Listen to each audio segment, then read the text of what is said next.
नमस्कार, मेरा नाम ज्ञानेश्वर है और आपने देखना शुरू कर दिया है लाइव सिटीज। आज बिहार में ऐतिहासिक दिन है। आज बिहार सरकार ने तमाम अड़चनों के बावजूद सुप्रीम कोर्ट से जीत मिली। बिहार कास्ट सेंसस मतलब बिहार कास्ट सर्वे उसकी रिपोर्ट जारी कर दी है और इसके बाद तो हंगामा खड़ा ही होना था और सियासत बदलनी है 2024 में भी 2025 में भी।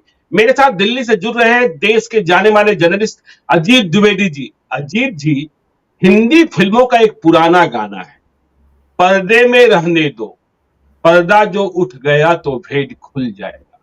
तो आज तो भेद खुल गया और एक दूसरा राजनीतिक नारा है, वोट हमारा राज तुम्हारा, नहीं चलेगा नहीं चलेगा।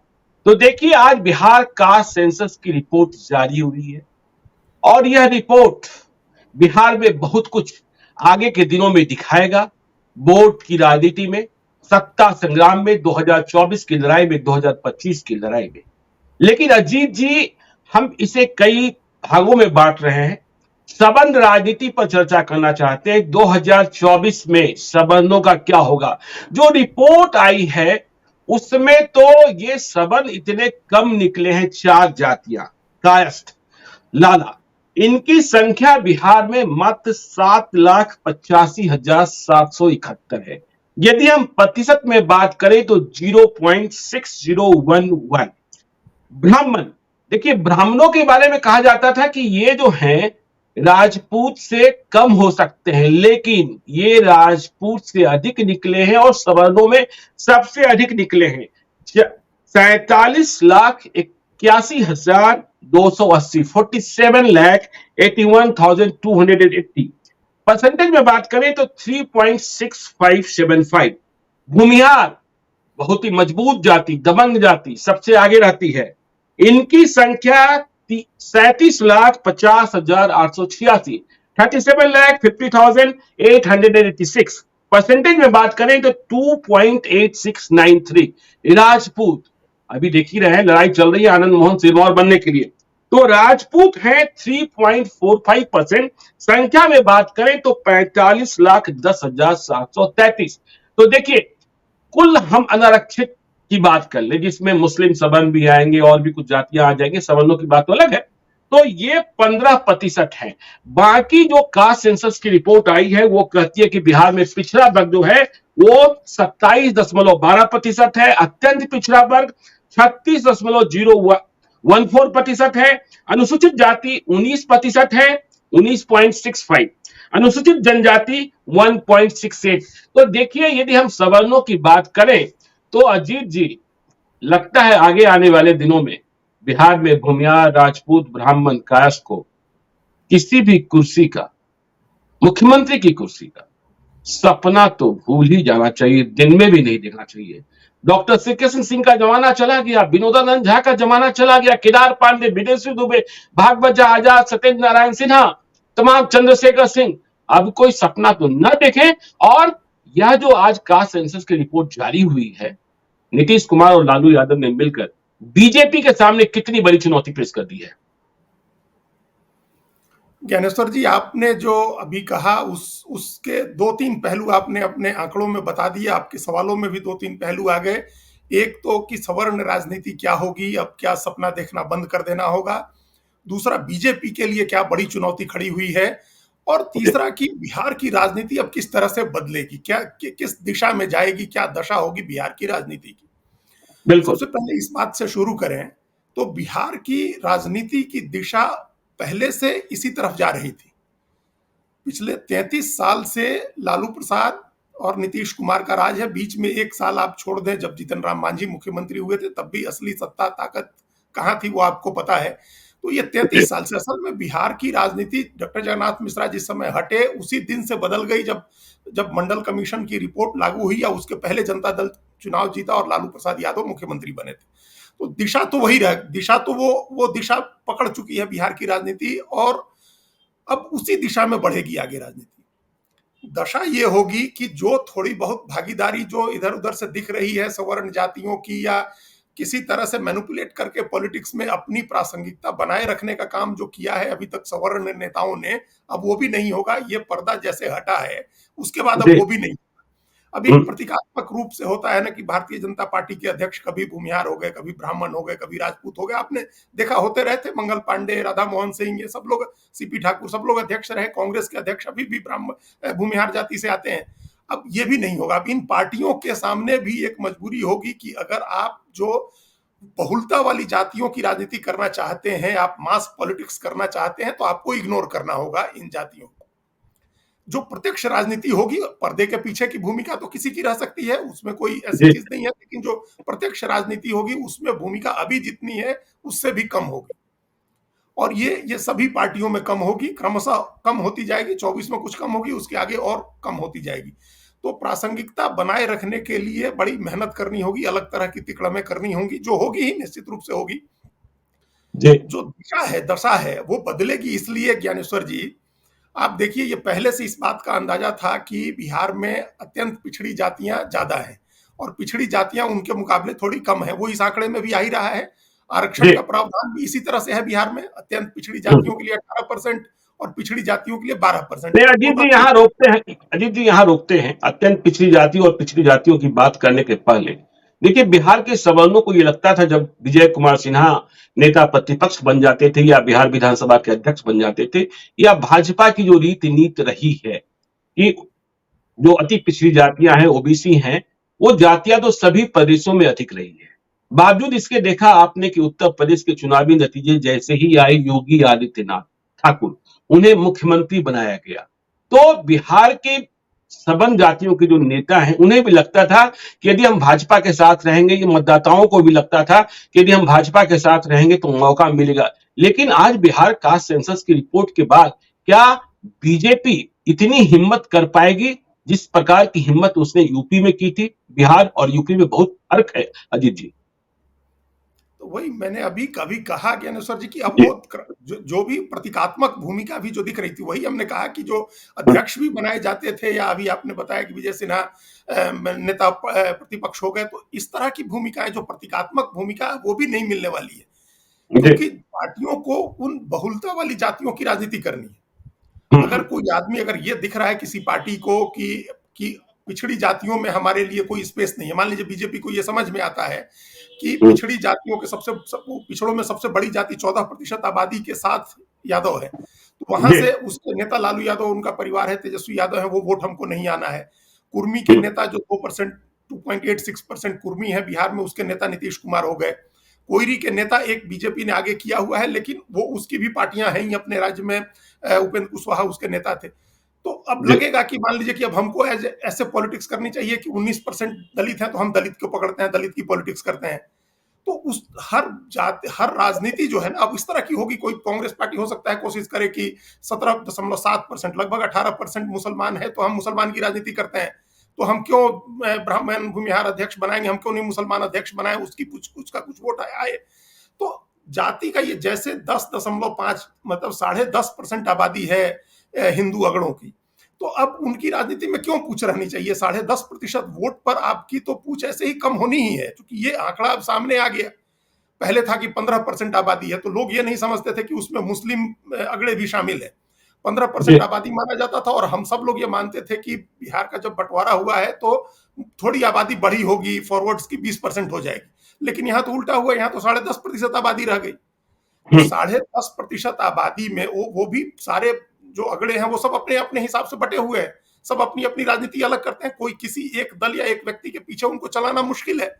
तो कोई भी पार्टी उन पर दाव नहीं लगाएगी। अब आप इस बात को इस तरह से समझिए कि जैसे झारखंड में हुआ कि आदिवासी मुख्यमंत्री होगा, आदिवासी नहीं होगा तो बीजेपी बनाएगी, तो वो पिछड़ा मुख्यमंत्री होगा, साहू मुख्यमंत्री होगा, जिसकी आबादी बड़ी है।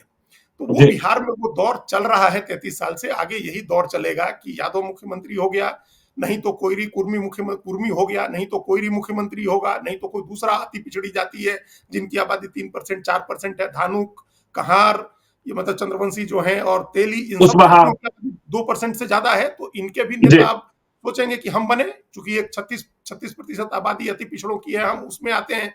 तो अब उस तरह का जो अब कास्ट जो सत्ता में हिस्सेदारी का जो जातियों का अभी राजनीति होगी, वो भी पिछड़ों में होगी, अति पिछड़ों में होगी, दलितों में होगी, महादलितों में होगी, जिनकी आबादी बड़ी है। आप देखिए दुसाध देखिए और चमार, इसमें जो कहा गया है दलित जातियों में, उसमें भी उन सबकी आबादी एक-एक सवर्ण जातियों को देखिए उनसे ज्यादा है, और उनका बिल्कुल। वोट एक नेता के पीछे जा भी सकता है। जैसे मुसहर मान लीजिए 30% से ज्यादा मुसहर बिहार में अगर बताया गया है इस सर्वे में, तो क्यों नहीं मुसहर के नेता होंगे जीतन राम मांझी, और 3% ही ब्राह्मण है और 3% ही अगर मुसहर है, तो दोनों में तो नेता उसका उसका वोट एक साथ उसके जा सकता है एक मुश्त। ब्राह्मण में तो कोई एक नेता गारंटी नहीं कर सकता ना कि मेरे साथ हम सारे ब्राह्मण को वोट दिलवा देंगे किसी एक को। तो ये सारे कारण हैं जिनकी वजह से सवर्ण जो राजनीति अभी तक होती थी, या जो राजनीति में भूमिका निभाते थे सवर्ण नेता, वो भूमिका अपने आप कम होने जा रही है। और जैसे जैसे ये राजनीति बढ़ेगी, इस राजनीति पर आगे की जो चीजें होंगी, जो हम लोग आगे चर्चा करेंगे, उसके नहीं बाद से और संभावना अजीत कम जी हो आप अजीत जी आप ये कह रहे हैं कि भूमिका कम होने जा रही है। देखिए, दो चीजें हैं। सवर्णों के बारे में कहा जाता था कि जहां ये होते हैं भूमिहार, राजपूत, ब्राह्मण, वे दूसरी जातियों के वोट को भी अपने पक्ष में, अपनी पार्टियों के पक्ष में हाँक देते हैं। लेकिन अब तो पर्दा उठ गया है। अब तो यह कहने की बात हो जाएगी कि हम तुम्हारे साथ क्यों चलेंगे, आप मेरे साथ चलो। दूसरी बात, 2019 के लोकसभा चुनाव के नतीजों को हम देखते हैं। करीब 10% की आबादी आज सवर्णों की दिखाई पड़ी है, लेकिन 40 सीटों में से 13 सीटें 2019 में सवर्णों ने जीती थी। 7 राजपूत, 3 भूमियार, 2 ब्राह्मण, 1 कायस्थ। और यदि इनमें आप हम सभी की बात कर लेंगे, एनडीए के ही थे। ठीक है, अब कविता सिंह महागठबंधन के हिस्से में है, सिवान की सांसद। तो क्या आपको लगता है कि 2024 के चुनाव में अब बिहार कास्ट सेंसस को लेकर, सर्वे की रिपोर्ट को लेकर जो बाबेला खड़ा होगा, इनकी हिस्सेदारी भी कम की जा सकती है? पार्टियों को सोचना होगा, क्योंकि वैसी जातियां जागृत हो जाएंगी जिनकी आबादी तो अधिक थी, आज स्पष्ट हो गई, लेकिन अब तक पर्दा उठा हुआ नहीं था। ये सवर्ण जातियां क्या पहले की तरह पिछड़ी, अत्यंत पिछड़ी जातियों को हाँक पाएगी? नहीं, अब वो संभव ही नहीं है ना। अभी आपने जी। जैसे आपने बताया, और हम ये बात कह ही रहे हैं कि वो अब ये संभव नहीं है, हम्म। क्योंकि अब जो एस्पिरेशन है, जो सत्ता में हिस्सेदारी की महत्वाकांक्षा है, वो हर जाति को अपनी आबादी के अनुपात में बढ़ेगी। जी। जब तक किसी को पता नहीं था कि उसकी जाति कितनी है, तब तक वो अपने को कमजोर भी मानता था या बिखरा हुआ मानता था। उसको अंदाजा नहीं था कि उसकी जाति कितनी है, उसकी जाति के कितने लोग हैं। एक मोटा मोटी अंदाजा होता था, तो कोई भी हम्म। आदमी उसको अपने पीछे हाँक लेता था कि आप हमारे साथ चलिए। तो अब वो संभव नहीं होगा। और दूसरी बात क्या है, क्यों भागीदारी कम होगी, जो आपने कहा कि लगभग 30% सीटें हैं, 10% की तैतीस आबादी को। प्रतिशत 33%। और वही यदि हम वही मुसलमान में भी बात कर ले तो मोहम्मद जावेद जो है वो सवर्ण मुस्लिम है, तो 14 सीटें हो तो जाती है। तो और बढ़ गई, 14 सीटें हो गई। मतलब आप जी। 40 में से 13 सीट जब तक हम लोग गिन रहे हैं, तब तक हम हाँ। 30% मान रहे हैं। और जी। 10.5% की आबादी को 30% अगर लोकसभा की सीटें मिली हुई थी, तो हम्म। अब वो नहीं मिलेगी, क्योंकि अब कोई भी जात, कोई भी पार्टी ये जोखिम नहीं ले सकती है कि जिसकी आबादी सवर्ण मतदाताओं से ज्यादा है, उसको आप कम टिकट दें। आप अफोर्ड नहीं जी। कर सकते, फिर वो सवाल पूछेगा। हम्म। आपको पहले, पहले उसको पता नहीं था कि हमारी जाति के कितने वोट हैं, तब तो एक पर्दा था, नेता उसकी बहुलता वाले सीट में भी कोई सवर्ण कैंडिडेट उतार देता था, वो एक्सेप्ट कर लेता था कि पार्टी का आदमी है, या इनकी ये बड़े आदमी हैं, इनके पास साधन है लड़ने के। अब तो उसको पता है ना कि हमारी आबादी ज्यादा है। अब आपको जी। एक एक कास्ट, आप सिंपल 1% से ज्यादा आबादी वाली जितनी जातियां हैं, आप उनकी लिस्ट निकालिए, और आप देखिए कि मजबूरी होगी पार्टियों की कि उनको टिकट दें। अब आपको चुन के देना होगा कि अगर कानू 3% है, 3.5% है, कानू को आपको टिकट देना है, आपको दुसाध को टिकट देना है, आपको तेली को टिकट देना है। जो जातियां 1% 2% ज्यादा है, सबको आपको एक एक टिकट देना होगा ना। तो फिर वो टिकट कहां से कटेगी? वो जी। टिकट तो जो जिनको आबादी के अनुपात से ज्यादा टिकटें मिली हुई हैं उनकी कटेगी। आबादी के अनुपात से ज्यादा टिकट सवर्णों को मिलती रही हैं, वो टिकट अब कम हो जाएगी, अपने आप कम हो जाएंगी। और जैसे टिकट कम होगा मिलना, पार्टियां ही टिकट कम देंगी, वैसे ही जीतने का प्रतिशत भी कम हो जाएगा। तो अभी तक जो 10-10.5% की आबादी 30% एमपी जीता हुआ है, वो आप मान के चलिए कि 10% की आबादी 10% पर आ जाएगी। 10% सीटें होंगी, 15% सीटें होंगी। आपको 4 जीत जाए, 6 जीत जाए, वो बहुत बड़ी बात होगी है, और ये 24 में हो जाएगा। उसके आगे तो लोगों 24 का में हो सोचेंगे, ये 24 में हो जाए। जाएगा। जी। सीधा आधा हो गया आपका। आपकी आप 30% जीते हुए थे पिछली बार, 15% आ जाएंगे। क्योंकि पार्टियां टिकट देना अफोर्ड नहीं कर सकती हैं, वो नहीं नाराज कर सकती हैं उस बड़े वोट बैंक को जो एक मुश्त वोट डालेगा उसके पक्ष में।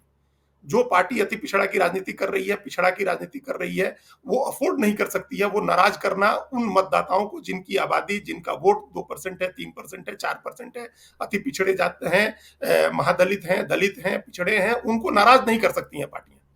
और दूसरा, आबादी का एक अनुपात ये भी देखना होगा, ये आगे देखेंगे कि हिंदुत्व की राजनीति का कार्ड कैसे प्ले करती है बीजेपी। नहीं तो मुसलमान की भी भागीदारी बढ़ानी होगी पार्टियों को, क्योंकि 18% की आबादी वाले समूह को आप इग्नोर नहीं कर सकते हैं, उसको जोड़ना होगा। और अगर ओबीसी और ईबीसी के साथ उनका तालमेल बढ़िया बैठता है, दलित के साथ बैठता है, तो उनका रिप्रेजेंटेशन भी बढ़ेगा। तो ये सब जो बढ़ेगा रिप्रेजेंटेशन, वो घटेगा सिर्फ सवर्णों में से, सवर्णों में से घटेगा। हमने पहले प्रयोग भी देखा है, अदिति रिपोर्ट तो आज आई है कि मुजफ्फरपुर की सीट, कभी कहा जाता था कि मुजफ्फरपुर भूमिहारों का गढ़ है, एलपी शाही से लेकर रघुनाथ पांडे से लेकर तमाम जितने सुरमे थे वहीं थे, लेकिन अब वह सीट भूमिहारों की नहीं रह गई है।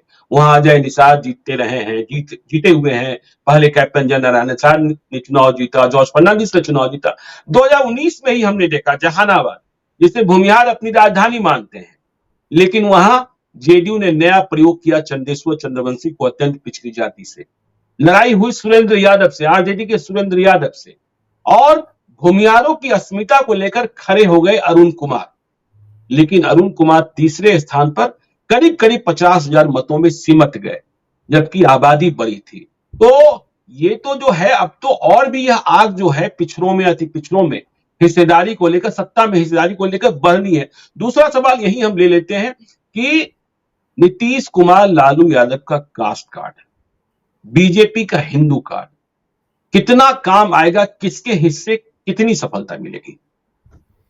देखिए, अब ये ज्ञानेश्वर जी, आगे की जो राजनीति होगी वो हम लोग अभी फोर्सी कर सकते हैं, हम लोग अभी देख सकते हैं कि आगे क्या होगा। और ये आप आज जैसे ही जाति जनगणना के आंकड़े आए, उसके बाद अगर लालू प्रसाद यादव का आप ट्वीट देखें तो आपको उसका अंदाजा लग जाएगा। उन्होंने उसी समय तुरंत आने के बाद ट्वीट करके कहा कि जिसकी जितनी हिस्सेदारी है उसके अनुपात में उसकी भागीदारी होनी चाहिए। बिल्कुल। तो अब हिस्सेदारी के, आबादी के अनुपात में हिस्सेदारी की बात लालू यादव ने छेड़ दी। और कर्नाटक के चुनाव में राहुल गांधी ने एक नारा दिया था कि जितनी आबादी उतना हक। ये उसी नारे का विस्तार था जो राम मनोहर लोहिया लगाते थे कि पिछड़ा पावे 100 में 60। तो पिछड़ा पावे 100 में 60 एक मोटे तौर पर राम मनोहर लोहिया को अंदाजा था कि 60% पिछड़ी आबादी है, तो 100 में 60 उसको मिलना चाहिए। तो 100 में 60 उसको मिलेगा। दलित और आदिवासी आबादी हमारे प्रदेश में, बिहार में 22% है, उस अनुपात में उनको मिलेगा। मुस्लिम आबादी है, उसके अनुपात में उनको मिलेगा। तो जो अनुपात सवर्णों का है उस अनुपात में उनको भी मिलेगा। सिंपल ये गणित है, क्योंकि अभी डिटरमाइंड है पार्टियां कि जिसकी जितनी आबादी है उसको उतनी हिस्सेदारी देनी है। आप रोक नहीं सकते। पहले जब तक ये आंकड़े नहीं आए थे तब तक तो आप रोक देते थे कि जहानाबाद से उपेंद्र कुशवाहा जैसे नेता जो पिछड़ी जाति की राजनीति करते थे, उन्होंने अरुण कुमार को खड़ा कर दिया था और वो जीत भी गए थे।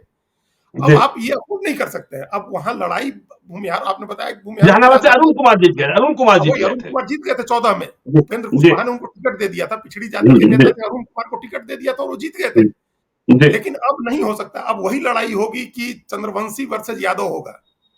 अब ये लड़ाई का पूरा डायमेंशन बदल गया। अब तीसरे चौथे स्थान पर भी आप सवर्णों के लिए आप जगह बनाना मुश्किल होगा वहां, कि कोई भी पार्टी नहीं अफोर्ड करेगी कि अपने कोर वोट को वो नाराज करे, जो बड़ा वोट है उसको नाराज करे। दूसरा क्या, जो लालू यादव ने जो कहा उसका सीधा मतलब है कि अब आरक्षण की सीमा बढ़ाई जाएगी बिहार में। आरक्षण की सीमा बढ़ाई जाएगी, वो सबसे बड़ा दाव होगा। तभी तो बीजेपी, अभी क्या, अब तो जवाब बीजेपी की पॉलिटिक्स को देना है ना, बीजेपी के हिंदुत्व की पॉलिटिक्स को। आप देखिए ट्वीट क्या हो रहे हैं। बीजेपी के सिंपैथाइजर जो अभी सोशल मीडिया में हैं वो लिख रहे हैं कि हमें कोई जाति का आंकड़ा नहीं दिख रहा है, कोई 14% यादव और 4% कुशवाहा नहीं दिख रहा है, हमको 82% हिंदू दिख रहा है। ये बीजेपी के सिंपैथाइजर्स का ट्वीट है कि हमको 82% हिंदू दिख रहा है।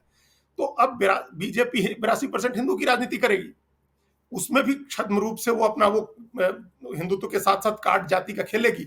लेकिन जो पार्टियां खुल करके जाति की राजनीति ऑलरेडी कर रही हैं, उनको तो उस 82% हिंदू के आंकड़े से थोड़े कोई मतलब है। उनको तो जो उसके आंकड़ों के भीतर के जो आंकड़े हैं उनसे मतलब है। उनकी हिस्सेदारी बढ़ाएंगे तभी 82% हिंदुत्व वाली बात का आप काट कर पाएंगे। जी। तो वो होगा इस तरह से कि 30% आरक्षण को सीधा 60% करने की बात होगी, नहीं तो 50% ओबीसी आरक्षण करिए। और इसमें कोई बड़ी बात नहीं होगी कि विधानसभा के अगले ही सत्र में यह बिल लाया जाए और आरक्षण की सीमा बढ़ाई जाए, जैसे दो पड़ोसी राज्यों ने कर दिया है, झारखंड ने और छत्तीसगढ़ में।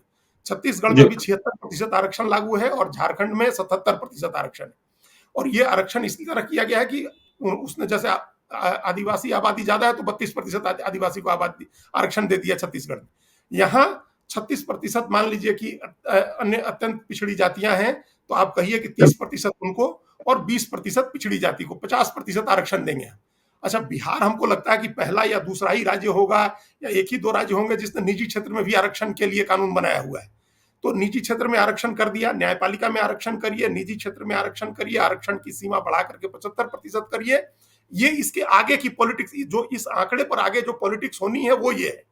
तो अब आपने जो सवाल पूछा कि बीजेपी की इसमें क्या राजनीति होगी, बीजेपी क्या करेगी, वो उसकी मुश्किल यही है कि आरक्षण की सीमा जैसे बढ़ेगी, अस्मिता जो जातीय अस्मिता का कार्ड खेला जाएगा खुल करके, उसमें बीजेपी के लिए मुश्किल होगी कि वो हिंदुत्व का कार्ड छोड़ करके जाति के खेल में उतरे, क्योंकि उस खेल की तो खिलाड़ी वो है नहीं।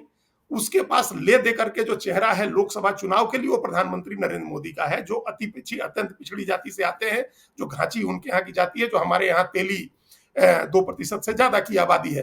तो अत्यंत पिछड़ों की राजनीति बीजेपी कर सकती है इस लोकसभा चुनाव में, लेकिन उसके पास भी बहुत कार्ड है नहीं, क्योंकि हिंदुत्व के कार्ड को कमजोर करने के लिए जाति की जो राजनीति है, आरक्षण का जो दाव चला जाएगा, उसका जवाब बीजेपी के पास नहीं होगा। अजीत जी, राहुल गांधी ने तो कार्ड खेलना शुरू कर दिया। उन्होंने लोकसभा में ही कहा था कि ओबीसी की बात करते हैं आप, लेकिन भारत सरकार के सचिव जो सेक्रेटरी हैं, 90 सचिव हैं, उनमें सिर्फ 3 ओबीसी हैं। तो ये कैसी भलाई, सरकार तो सेक्रेटरी ही चलाते हैं।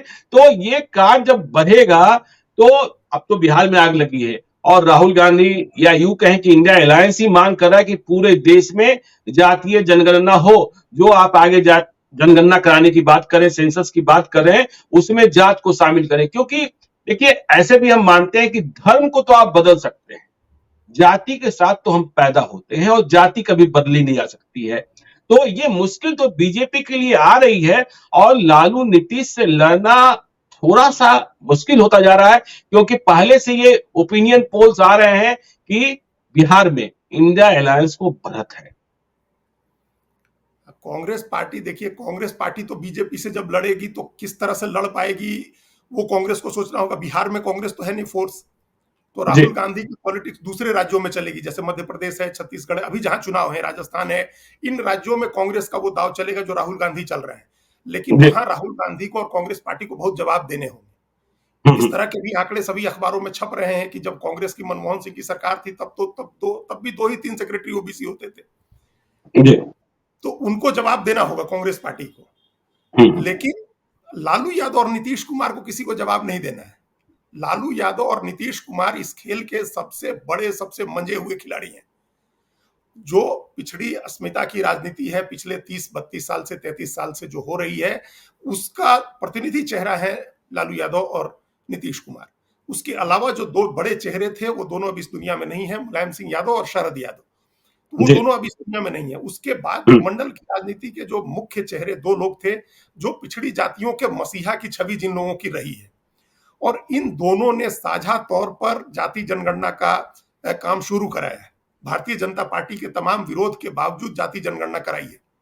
आप वो दिन याद करिए, ज्ञानेश्वर जी, अगस्त 2021 का, जब नीतीश कुमार बीजेपी के साथ गठबंधन में थे और तेजस्वी यादव प्रधानमंत्री विपक्ष के नेता थे, तब दोनों साथ मिल करके और दिल्ली आए थे भारत सरकार के सामने अनुरोध करने, प्रधानमंत्री के सामने अनुरोध करने की जाति जनगणना कराइए।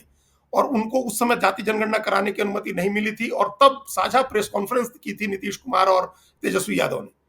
तो जब दोनों 2 अलग-अलग खेमों में थे, अलग-अलग पार्टियों में थे, पक्ष और विपक्ष में थे, तब दोनों साथ आए थे उस काम को करने। और उसके बाद आपने देखा कितनी अड़चनें आई, हाई कोर्ट ने रोक लगा दी, फिर सरकार सुप्रीम कोर्ट गई, फिर वहां से भी सुप्रीम कोर्ट से राहत नहीं मिली। पहले चरण की जनगणना के बाद ये सारी चीजें रुकी रही, मकानों की जी। गिनती और नंबरिंग करने के बाद सब कुछ रुका रहा, सुप्रीम हम्म। कोर्ट से भी मंजूरी नहीं मिली। और तब की वेकेशन के बाद सुनेंगे, और वेकेशन खत्म होने के बाद फिर फाइनली हाईकोर्ट ने उसकी सुनवाई की और हाईकोर्ट ने कहा कि आप गिनती कराइए। तो इतनी अड़चनें थी, इस अड़चन, इस बाधा को पार किया। उसके बाद भी देखिए, जब हाईकोर्ट के आदेश के खिलाफ सुप्रीम कोर्ट में जब मामला गया रिव्यू के लिए वापस, जब सुप्रीम कोर्ट में अपील की गई, इस फैसले को चुनौती दी गई, तो वहां भी भारत सरकार ने कहा कि हम एफिडेविट फाइल करेंगे। और जी भारत सरकार के दूसरे सबसे बड़े कानूनी अधिकारी जो है सॉलिसिटर जनरल तुषार मेहता ने एफिडेविट फाइल किया। और पहला जो एफिडेविट फाइल किया, दिलचस्प बात यह है कि उस एफिडेविट में लिखा हुआ था कि जनगणना कराने का काम सिर्फ भारत सरकार कर सकती है। और ये इसका मतलब ये बाधा डालने की कोशिश थी। अगले दिन ही 24 घंटे के अंदर या उसी दिन सरकार को ये अंदाजा हो गया, भाजपा को ये अंदाजा हो गया कि ये दाव गलत हो जाएगा, ये मैसेज जाएगा कि हम जाति जनगणना का विरोध कर रहे हैं। तो सरकार ने अपना एफिडेविट चेंज किया। जो सुप्रीम कोर्ट में एफिडेविट दिया गया था जिसमें कहा गया था कि जनगणना कराने का अधिकार राज्यों को नहीं है, सिर्फ भारत सरकार करा सकती है, वो एफिडेविट बदला गया और ये क्लॉज हटाया गया। उसके बाद फिर वो मामला जस का तस हो गया और यहाँ बिहार सरकार का अपने आंकड़े जारी करने का रास्ता साफ हो गया। तो इतनी बाधा झेल के, ये बात ऐसा नहीं है कि लोग नहीं जान रहे हैं, जो पिछड़ी जाति के, अत्यंत पिछड़ी जाति के लोग हैं, जो दलित महादलित लोग हैं, उनको ये लड़ाई दिख रही है कि लिप सर्विस कर रहे हैं। बीजेपी के नेता कह रहे हैं कि हम जाति जनगणना के पक्ष में हैं, लेकिन सबको पता है कि आप पक्ष में नहीं थे। जी बिल्कुल बिल्कुल। रोकने की कोशिश की गई सुप्रीम कोर्ट में। तो अब इसका फायदा आप नहीं ले सकते हैं। अभी आप आकर के, आज जब आंकड़े आ गए और आपने देख लिया कि उसके बिना राजनीति नहीं हो सकती है, तो अब आप आकर के कह नहीं सकते हैं कि हम ही आपके मसीहा हैं, हम आपके रहनुमा हैं और हमने ये कराया है। जैसा कि सुशील मोदी ने ट्वीट किया है कि उन्होंने ये लिखा है कि जाति जनगणना कराने का फैसला बीजेपी की सरकार ने किया था। अब कोई इतने बड़े नेता हैं, कोई उनसे पूछे कि बीजेपी की सरकार कब रही है बिहार में, जी जो बीजेपी की सरकार ने जाति जनगणना कराई। सुशील मोदी ने ट्वीट करके ये बात कही है कि बीजेपी की सरकार ने फैसला किया था। अरे कम से कम आंख की शर्म रखिए, इतना ही कहिए कि एनडीए की सरकार ने किया था, नीतीश कुमार ने किया था फैसला। तो अब एनडीए की सरकार ने, जी एनडीए की सरकार जी ने एनडीए किया, की तो सरकार, आप कह रहे हैं कि बीजेपी की सरकार ने किया था। तो जी ये अब कहने से कोई मानेगा नहीं इस बात को। आप कुछ भी कहिए, अब कोई इस बात को नहीं मानेगा। ये जिसमें जो प्राइम मूवर होता है, जो पहले मारे सो मीर वाली बात है। तो यहाँ जी पहला थप्पड़, पहला दाव जो चलना होता है, वो नीतीश कुमार, लालू यादव ने चला और उस दाव का अब एक लॉजिकल कंक्लूजन की तरफ बढ़ रहा है मामला। और वो लॉजिकल कंक्लूजन ये है कि 63% पिछड़ी जाति की आबादी है। अब आप इस डाटा को चैलेंज करते रहिए, इसमें कमी खोजते रहिए, हम भी एक आध कमी बता देंगे अभी आपको जो डाटा में कमी है। मान लीजिए जैसे इस डाटा में कहा गया कि 53 लाख बिहारी बाहर रहते हैं, ये सरासर जी गलत है। इसका कोई, इस डाटा का कोई मतलब नहीं है। 2011 की जनगणना के हिसाब से 93 लाख बिहारी भारत रहते हैं, भारत बिहार से जी बाहर रहते हैं। 11 की जनगणना के हिसाब से लगभग 1 करोड़। जी अब आप कह रहे हैं कि 53 ही लाख रहते हैं, तो इसमें बहुत कमियां हैं, वो कमियां भी आगे लोग निकालेंगे।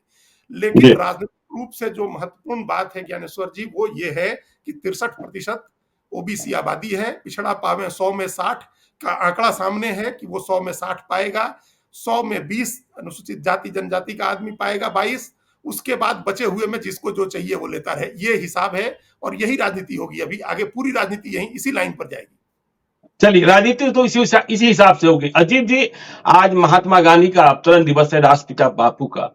आज छुट्टी का दिन होता है, फिर भी आज के ही दिन को नीतीश कुमार और लालू यादव ने चुना महात्मा गांधी के अवतरण के दिवस। इसका भी कोई खास निहितार्थ है? क्योंकि वे तो बात करते हैं बापू की, नहीं किसी और की। तो आज नीतीश कुमार और लालू यादव क्या संदेश देना चाहते थे बापू के अवतरण दिवस के दिन? चलिए, ये आपने बहुत अच्छी बात की, याद किया। इसी बहाने हम लोग भी उनको याद कर रहे हैं, उनकी नमन जयंती, करते उनकी श्रद्धांजलि उनको देते हैं, महात्मा गांधी को, हैं। बापू को, राष्ट्रपिता को। और आप देखिए, दोनों तीनों नेताओं ने जो ट्वीट किया है उसमें जी पहले यही लिखा है कि श्रद्धेय बापू और परम पूजनीय बापू महात्मा गांधी की जयंती के मौके पर हम ये महान कार्य कर रहे हैं कि जाति जनगणना के आंकड़े जारी कर रहे हैं। वो कहते थे हमेशा, अंत्योदय की मूल अवधारणा उनकी थी महात्मा गांधी की, अंतिम आदमी तक सत्ता और शासन को पहुंचना चाहिए, ये महात्मा गांधी का सिद्धांत था। उनका समूचा पूरा जीवन इस बात के लिए था कि आखिरी आदमी तक कैसे लाभ पहुंचे लोकतंत्र का और सारे संसाधनों का। तो ये जो बताया आज इन दोनों नेताओं ने, लालू यादव और नीतीश कुमार ने, तेजस्वी यादव ने भी, कि महात्मा गांधी का सपना हम पूरा करने जा रहे हैं। और आप दूसरी तरफ देखिए आज क्या हो रहा है सोशल मीडिया में, ट्विटर पर अभी भी दोपहर तक 1 नंबर ट्रेंड कर रहा था, नाथूराम गोडसे जिंदाबाद। ये ट्रेंड था, महात्मा गांधी तीसरे नंबर पर ट्रेंड हो रहे थे। तो वो कोई ऐसा साधारण आदमी, एक व्यक्ति, 2 व्यक्ति ट्रेंड नहीं करा सकते हैं ट्विटर पर या सोशल मीडिया में। उसके लिए उसके पीछे एक बड़ी व्यवस्थित ताकत होती है। और वो ताकत किसकी है वो सबको पता है कि जो ताकत है वो हिम्मत नहीं कर सकते हैं लोग, लेकिन उनकी ताकत है कि वो ट्रेंड कराते हैं नाथूराम गोडसे को, और गांधी तीसरे नंबर पर रहते हैं। उस दिन को चुना नीतीश कुमार ने और लालू यादव ने, तेजस्वी यादव ने, और अपने ट्वीट में इसका जिक्र भी किया कि ये महात्मा गांधी की जयंती के दिन हम इस महान काम को कर रहे हैं। तो इसका एक बड़ा मैसेज है, एक बड़ा मैसेज है। गांधी का हिंद स्वराज भी जिन लोगों ने पढ़ा है उनको भी पता है कि समूची किताब, पतली सी जो किताब है गांधी की, बहुत छोटी किताब है, लेकिन वो सारी किताब आखिरी आदमी तक सत्ता का लाभ पहुंचाने के लिए है। किस तरह से पहुंचेगा, ट्रस्टीशिप का सारा कॉन्सेप्ट कि आप ट्रस्टी हैं, सत्ता आपको जो मिली हुई, आप मालिक नहीं है, आपको उसके हितों के लिए काम करना है। ये एक बड़ा मैसेज इन दोनों नेताओं ने महात्मा गांधी की जयंती के दिन बनवाया है, और ये बड़े सोच समझ के किया है। इस तरह के प्रतीक अभी तक नरेंद्र मोदी चुनते थे। ज्ञानेश्वर जी, आप देखिए, गणेश चतुर्थी के दिन महिला आरक्षण का बिल आया और गणेश चतुर्थी के दिन पुराने संसद से नए संसद भवन में प्रवेश हुआ।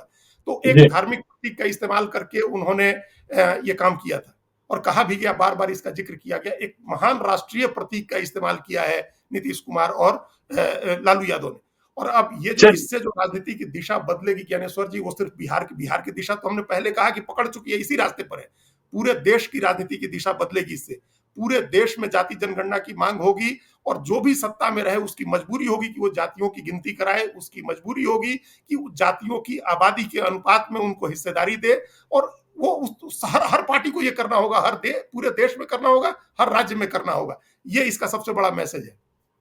चलिए, तो बिहार आगे रहा है और बिहार देश की राजनीति की दिशा को तय करता है, आगे भी तय करेगा। देखना है अब हिंदू कार्ड चलता है नरेंद्र मोदी अमित शाह का, या फिर नीतीश कुमार और लालू यादव का जाति का कार्ड चलता है, क्योंकि पर्दा तो उठ गया है। तो आप चर्चा में शामिल हुए, बहुत बहुत धन्यवाद अजीत द्विवेदी जी। हम अपने दर्शकों से कहते हैं कि यदि अब तक आपने हमारे यूट्यूब चैनल लाइव स्ट्रीम को सब्सक्राइब नहीं किया है तो जरूर कर लीजिएगा, और यदि इस वीडियो को फेसबुक पेज के माध्यम से तो पेज को लाइक कीजिएगा, ट्विटर पर भी हमें फॉलो कीजिए। धन्यवाद।